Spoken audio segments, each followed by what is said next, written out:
hey, I failed my first year on YouTube, but let's talk about it. Grab a drink, this is gonna be a cozy conversation, very casual, and learn from the people that are actively making these mistakes because I don't want you to. So I know you might see that my channel doesn't have 1 million subscribers. I'm at almost 600 now, which I'm really proud of.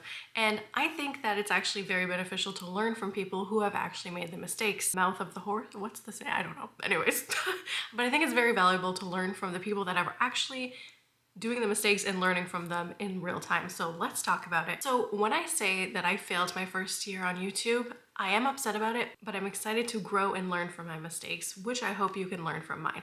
So what I mean when I say I failed, if you know YouTube in the back, there are 2 steps creators need to reach in order to get monetized now on YouTube.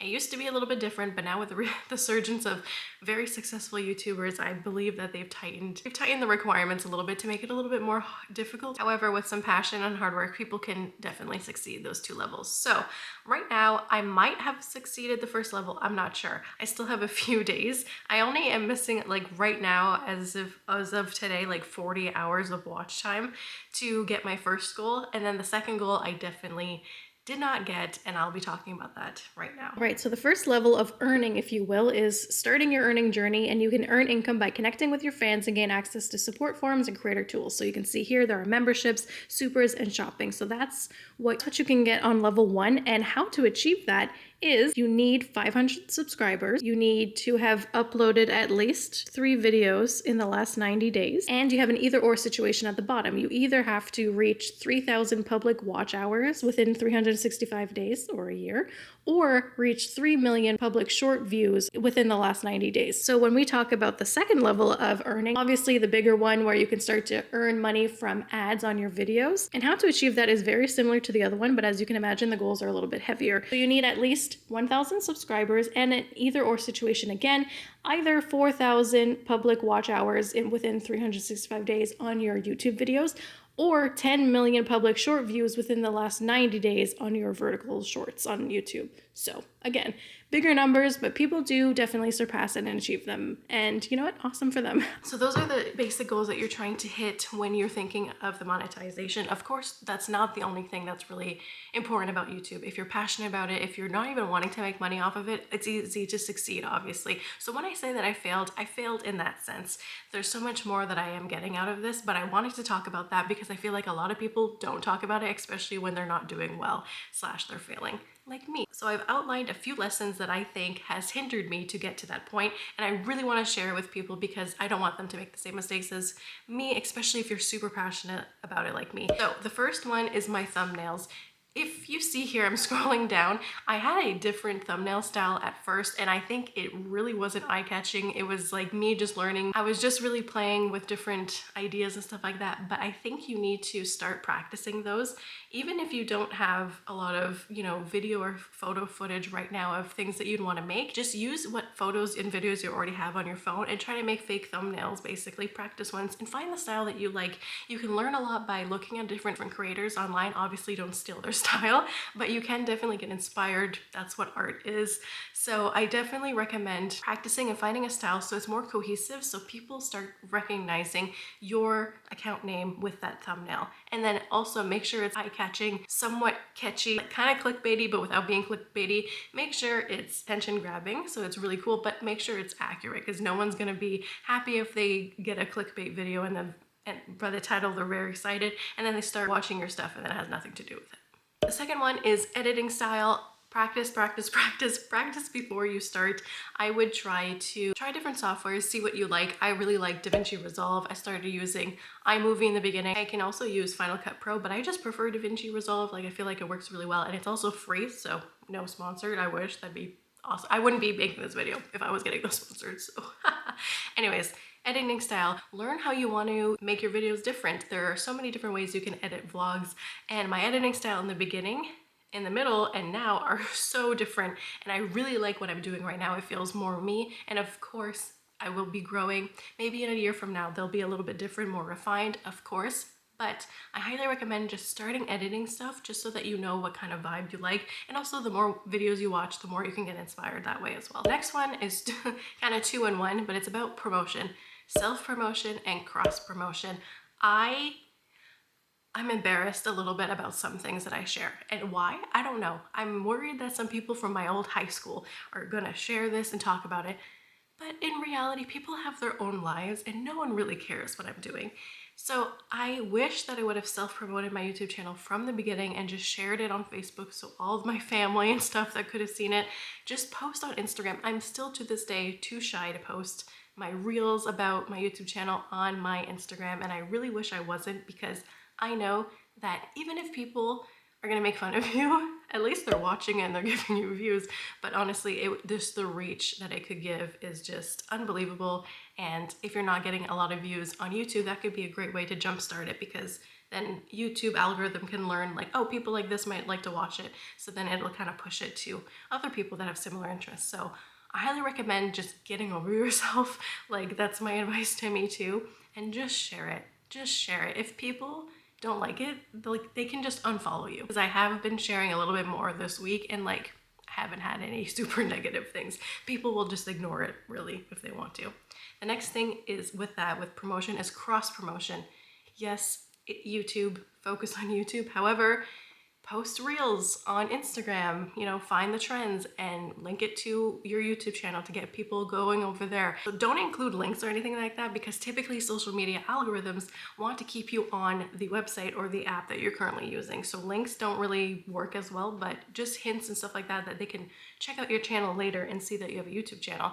Instagram's really good with this. Definitely TikTok. It's such an easy way to get so many views on one specific thing. And I think if you really keep at it, you can gain a following that can then relate to your YouTube channel. So I highly recommend that. And my camera died, so I'm so sorry that my angle has changed. But yes. The next one is about just yourself and your channel, especially if you're a vlog channel, authenticity. I found myself sometimes kind of not acting in the sense of things weren't real that were going on, but acting in the sense that, like, putting on a little bit too much of a happy smile or too much of a happy attitude kind of thing. Like, it's awkward, if you're not used to being in front of the camera, it starts to get a little awkward and you feel like you're performing a little bit.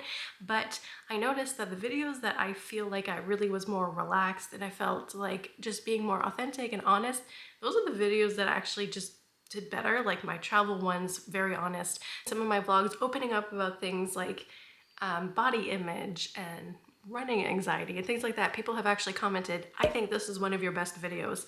That engagement is really, really key. When I get a comment, I prefer the comments over the views any day, because I know someone has chosen that they enjoyed it so much they want to interact with it.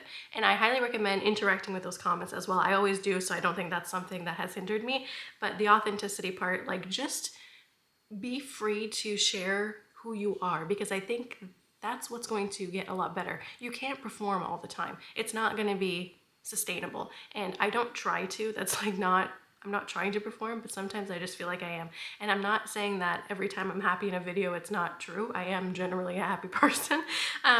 But yeah, like, I just felt like I'm like too like energetic and stuff like that, or just laid back, and I'm not telling you how I'm really feeling in the situation, because I'm like, oh, is that oversharing or not? People want the oversharing. People want to get to know you, especially if it's a vlog channel. So the next one is kind of a techie one, but I really wish I would have invested in my camera earlier. I started vlogging with my iPhone, and honestly, the iPhone quality is not horrible, but I just found that this just looks way better. I think it looks more professional. I think people might hop or happenstance fall on your account and see the quality and be more likely to follow you based on the quality, because they know they're gonna have quality content. There is kind of like a thought of like quality content and good quality visually. So I think I should have done that, especially because I knew I was going to stick with it even if I didn't like it that much for a year. I told myself, try it for a year, and you know what? My year is coming up, I still failed, but I'm going to continue because I'm really enjoying it. So I knew this whole time, because I wanted to have a channel ever since I was like 13, so I knew I would like it. So I wish I would have invested sooner. I'm not saying that you should invest right away, especially if you're like unsure, because it is a lot of money. So if you don't have the means, please don't think that I'm encouraging you to spend more than your means allow. Really just think about it and decide when it's best for you to invest. But for me, I really think I should have invested earlier. Now I still use my phone. I have the iPhone 15 here, and I find that it's really great for especially B-roll when I'm out and about, especially vlogging. Like I think it's more discreet getting shots on your phone, because like everyone takes photos and videos when they're out almost.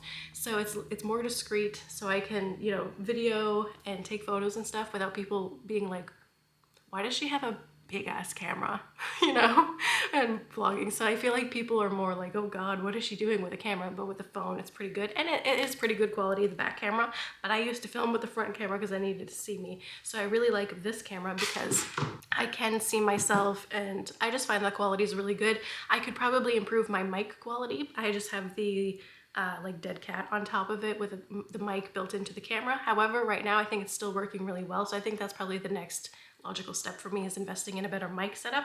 But this is the camera that I'm using. It's the Sony ZV-1M2. I highly recommend it. I got it on Boxing Day, so it was a pretty good sale. Also, if you're in Canada, I believe Best Buy has a lot of like open boxes where people have returned it, and they're usually generally really good quality and at a very reduced price. So yeah, that's my little plug. Alrighty, and the next one I think is very important, and it's not believing in myself. I have a lot of imposter syndrome when it comes to my entire life, but especially with this, I am still kind of like, why do people care about me? But I just want to share, and I love creating, and I think people really relate to that and just enjoy seeing people do what they really like to do. And this has almost stopped me from growing even more on YouTube. Like for example, I have a HelloFresh video and I edited it and I really didn't like it. I was like, no one's gonna wanna watch this. Like it's not the vibe. And I sent it to my friends to watch it, and they're like, yes, you should post it, it's good. And I was like, I really don't think I'm gonna post it. I think I'm just gonna skip this week. And I'm glad I didn't. It's one of my most performing videos.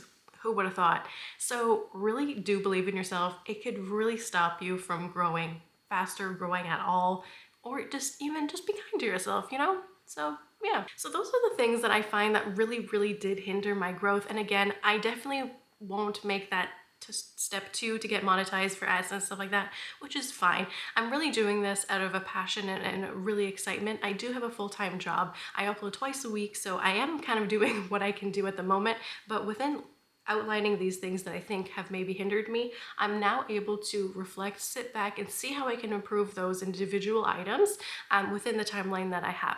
So I do hope to get to that point eventually. I think it'd just be really great. I think it'd be really rewarding and very cool for me. Just like a little thing that I've always wanted to do, you know, ever since I was a young girl. And I'm still happy with my almost 600 subscribers. Like when people think of 600, you know, subscribers, that might not sound a lot in terms of social media following, but if I was in a room speaking in front of 600 people, I would faint. So when I think of it like that, I'm like, wow. And yeah, I don't know. Another thing is prepping videos. One thing that I find that has hindered me a little bit, to the point that I kind of get a little bit of burnout.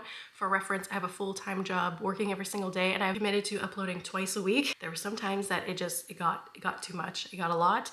And I really believe that you should batch prepare a few videos before you start, so that you're always working in advance. You know, you already have, you know, your 2 videos coming out the next week. You already have those prepped. So you're not making them like filming, editing, and uploading in the same 3 days. That's just, it's so much. Some people, it might work for that. It might work for you, but it doesn't work for my lifestyle, so I highly recommend doing that. I hope you enjoyed this video. If you do like me and you are interested in learning more about my channel, my name is Marie Vlogs. I'm 26, turning 27. I live in Ottawa, trying to move to the east coast of Canada, Nova Scotia, trying to buy my first home with my partner. I vlog, I do personal development. I like to, you know, eat, and I'm a big foodie. I like to travel. I have travel videos. So if you're at all interested, please make sure to check out my content. And if you did like this video, please make sure to like, comment, and subscribe if you would like to. It would be greatly appreciated. And again, I really hope that these things are helpful. If you have any questions, please let me know in the comments below. I answer all my comments and stuff like that, so don't worry about that. I will get back to you. And I hope you have a wonderful day. And if you're starting your YouTube channel, good luck. You got this. Give it all the attention you would to a full-time job, honestly. And be authentic and learn from my mistakes, and you're going to do well. I guarantee it. So thank you guys so much, and I'll see you in the next video.